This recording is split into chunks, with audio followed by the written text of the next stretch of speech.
you don't get a dollar back for at least 2.5 years. So it takes some time from the time a heifer is born until you actually recoup anything at all. So there's a long time from the time you start with that heifer until you actually have some payout. In terms of how you actually pay for the whole development process, it's been shown to be 3 to 5 years of a cow's productive life are spent just paying the development costs. The first thing you have to do is know what your development costs are. It's impossible really to make an informed decision on that question unless you truly know your development costs, which includes all the both direct and indirect costs. And then number two, do you have the managerial capabilities to really do it right? Do you know what you're getting into in terms of selecting, developing, breeding, calving out, all the things that go into that heifer process? It's so important for the whole operation, and you need to make sure that that's something that you can do better than you could have it done by somebody else. And those are decisions that sometimes we don't want to admit that maybe that's not what we're best at. It may not really be what you're capable of doing. It may have more to do with what's the best use of your financial and managerial resources. Possibly you could increase the size of your cow herd and have someone else develop your heifers for you, or you could purchase bred heifers, or even purchase bred cows and sell those heifers, and then not have that segment of your business encumbering the other aspects of your business. Well, I think in a typical commercial operation that has not adopted any of the reproductive technologies that we consider, there's a list that have been evaluated by the NOM survey. The recent NOM survey has looked at how we've progressed in the last 10 years, and really it hasn't changed a whole lot. There's been slightly more artificial insemination done, probably related to higher cost of bulls. There's starting to be a little bit more blood testing for pregnancy. But when you look at rectal palpation for pregnancy diagnosis, breeding soundness exams, and several other technologies that are pretty basic and have been around a long time, the adoption rate has been very low. I think just simply doing a good job of pregnancy testing and eliminating those animals that are not pregnant in a certain calving season would be a great step for any operation, and actually maybe even looking at going from a year-round calving season to a breeding season. It kind of all starts there. It starts with the breeding season. All the things we're talking about with the technologies, the extra weaning weight that we get because of added weight from earlier pregnancies and all that's only in situations where you have a controlled breeding season. I don't know what the level is in Kentucky, but I'll brag on my state of Texas. About 70% of our producers in Texas, according to the data, have calving seasons or breeding seasons from January 1 to December 31. So a lot of that is out there, and in some cases that may be the best fit depending on the goals of the operation and what their objectives are. But if their objective is to have a uniform set of calves that they can market more effectively and implement breeding programs and health programs, it all revolves around having a controlled breeding season. Well, the first thing I would recommend to any producer is to contact their veterinarian and look at dedicating an hour of just sitting down and paying for that hour of consultation to actually get some specific recommendations that fit their operation. So many of the recommendations that we get as producers are delivered in a cookie cutter fashion. One size fits all, one size doesn't fit all. Every operation is unique, whether it's the health program or the reproductive program. So it really does pay to sit down with somebody that knows your operation, has been out to your place, and understands the problems of the area to help you design a program. With regard to reproduction specifically, it needs to revolve around the pre-breeding vaccination program. I see a lot of very good products that are used at the wrong time. And if they're given at the wrong time, you're not going to get your biggest bang for your buck. A good example of that would be Vibrio vaccines given at preg check time. And it's too late for that pregnancy, for a Vibrio problem in that pregnancy, and it's too early really to affect the next pregnancy. So our reproductive vaccines need to be given pre-breeding 30 to 60 days prior to breeding, if at all possible, and we'll get a lot bigger bang for a buck.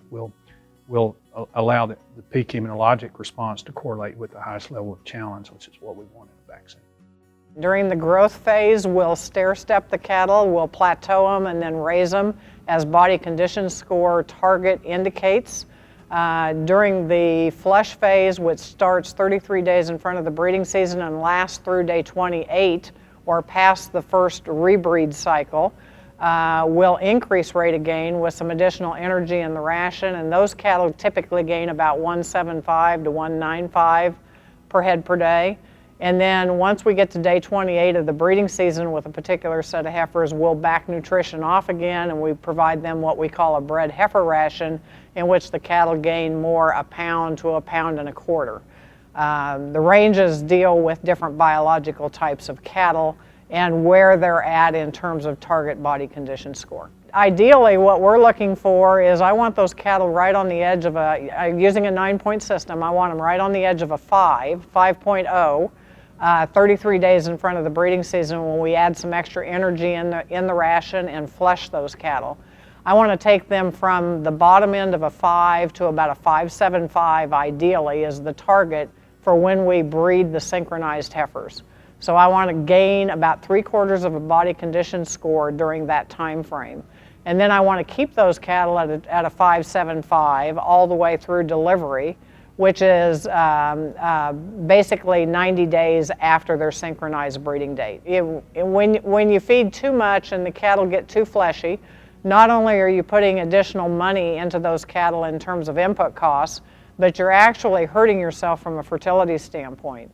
So there's a lot of data out there that shows that when you get to a high 5 or on the edge of a 6, that is actually the peak of fertility. And when you spill over into a body condition score that is beyond a 6.0 to a 6.25, what you see is just routinely a decrease in fertility.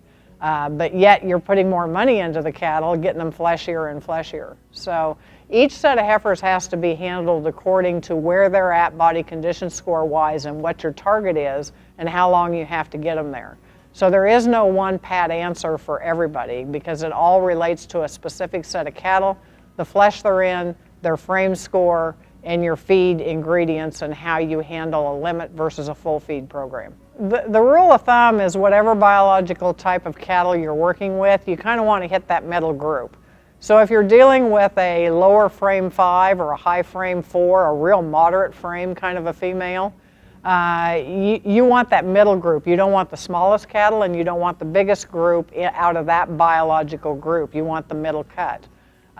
Likewise, if you're dealing with a bigger heifer, say a Charolais heifer or a Sim Cross heifer, and the average on those cattle is a 5.75 rather than a 5.0, then you want those 5.75 cattle and you don't want the smalls of that group or the bigs in that group.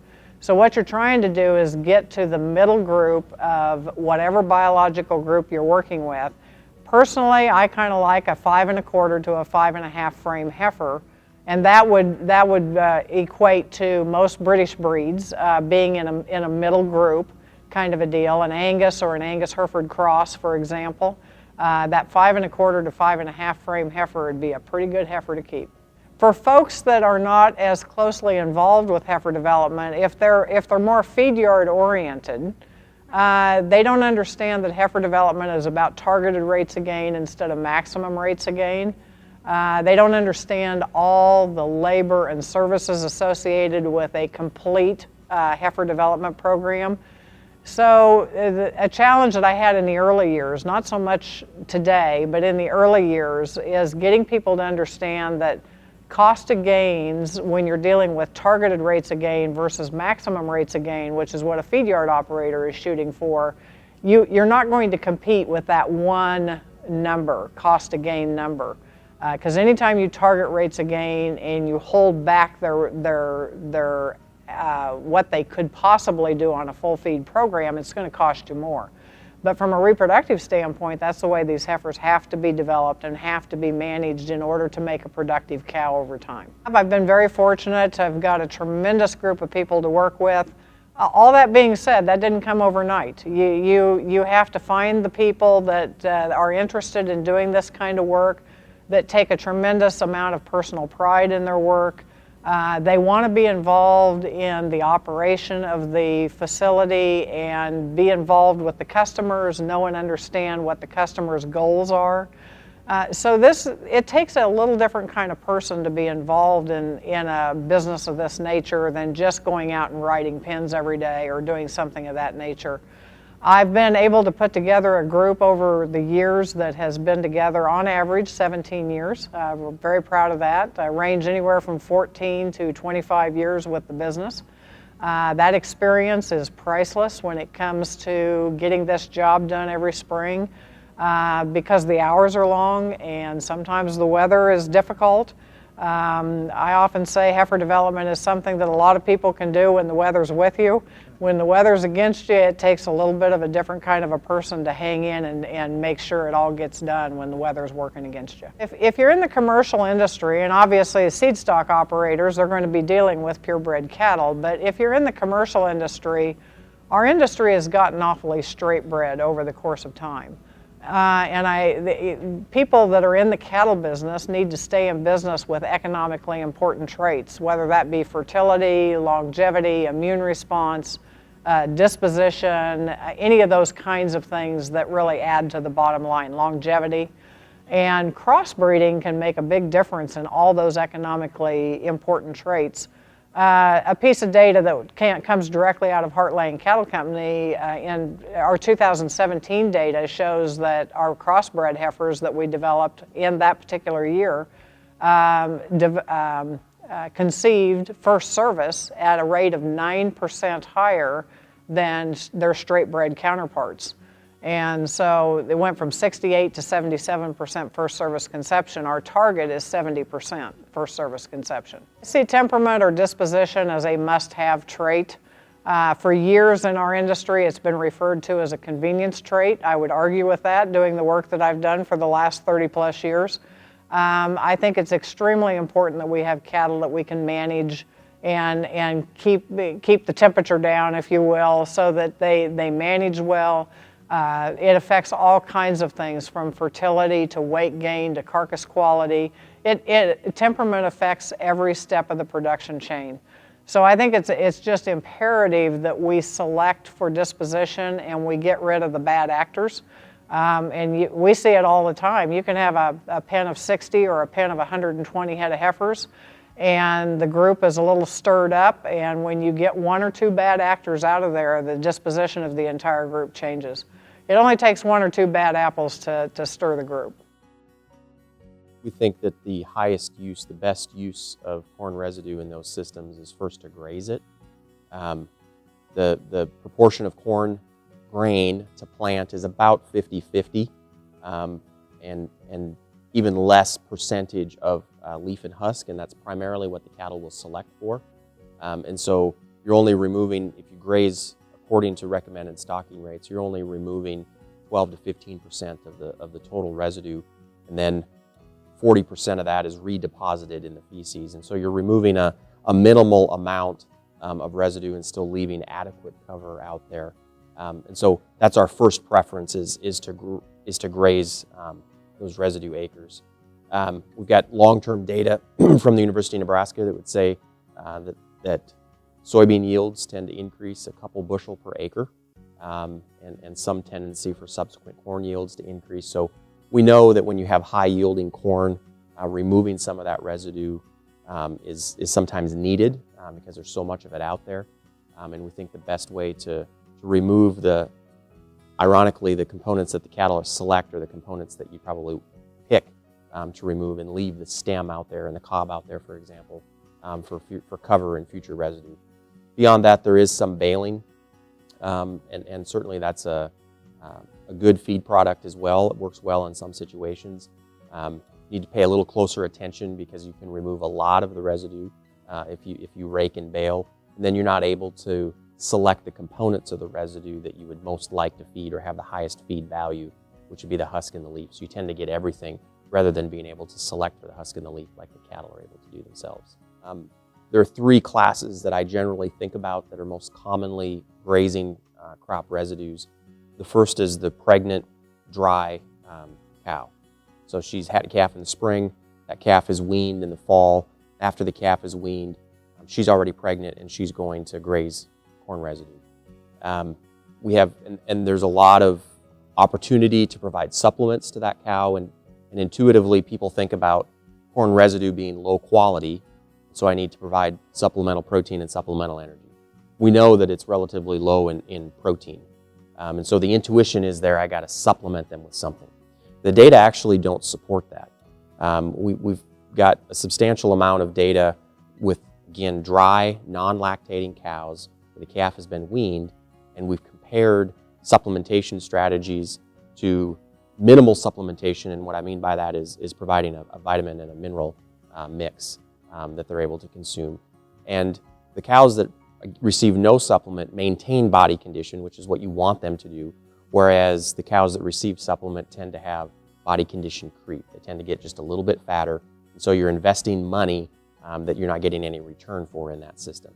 The second classification of animal that I like to think about that's different is the lactating cow. So if you have a fall calving system and that cow-calf pair then goes to corn residue, her nutrient requirements are much different. And so providing supplemental energy and protein is not only a good idea, but it's necessary, or she will lose considerable amount of body condition. And so, feeding 5 or 6 pounds of in our scenario, a distiller's grains type supplemental feed is needed in order for her to produce that calf and maintain body condition. So very different depending on whether or not she's lactating and whether she has a calf on her side. Third classification is the growing calf. So in many parts of the country, utilizing those crop acres, or corn residue acres specifically, to take the calf from weaning to 90 days of grazing and background them, get a little additional growth on them, get their health straightened out, all of those things. Tremendous opportunity to do that on residue. They not only need supplemental protein and energy, or they won't gain any weight, but they specifically require some bypass protein that's not degraded in the rumen, bypasses into the small intestine, and those amino acids are absorbed in the small intestine. Just like a teenage boy needs to consume beef, which has a high quality amino acid component, those rapidly growing calves need supplemental amino acids getting into their small intestine. Economically, in Nebraska, the cheapest way to do that is with distiller's grains. There's some other protein sources that may be available in different parts of the country, but that supplementation strategy is different compared to the cow that has calf on her side, and certainly different compared to the dry cow that wouldn't require any supplement. If you're going to utilize a partial or full confinement, you have tremendous flexibility to pick your calving date, to pick your weaning date, and the feed resources that you have available to you, right? So you can build a system that's very specific to your area. The perception is that if we early weaned calves, that system has become more efficient, that there's an efficiency improvement, probably mostly because the cow's no longer lactating. So we tested that specifically. So the way that we tested that was cows that were limit fed to maintain body condition, and we weaned their calves and then let the calves eat ad libitum as much as they want, and then fed pairs the same amount of feed that the cows plus the calves ate. So they had same energy intake. So if that system is more efficient, the calves should be more efficient in the early wean system. And that's not what we observed. The efficiency was exactly the same. Body condition on the cows were exactly the same. Okay, so overall system efficiency is not improved by early weaning if you keep the calf, right? So where early weaning has an opportunity is if you need to remove some feed resources by removing the calf, then you have a reduction in the feed resources. It's not necessarily more efficient, but it does reduce the amount of feed inputs that you need into your system now that you're only feeding the cow. The other thing that's a little different about early weaning is it can be really fun to feed those calves because they're super efficient. They may convert at 3 or 3.5 pounds of feed per pound of gain. And so the closeouts on those calves are fun to look at, but in reality, they would have also been that efficient had they still been on the cow. The ability of the cow to produce milk is at a maintenance type of efficiency. And so when you put the same feed resources into either an early weaned or a normal weaned system, our data would suggest that the efficiency is the same.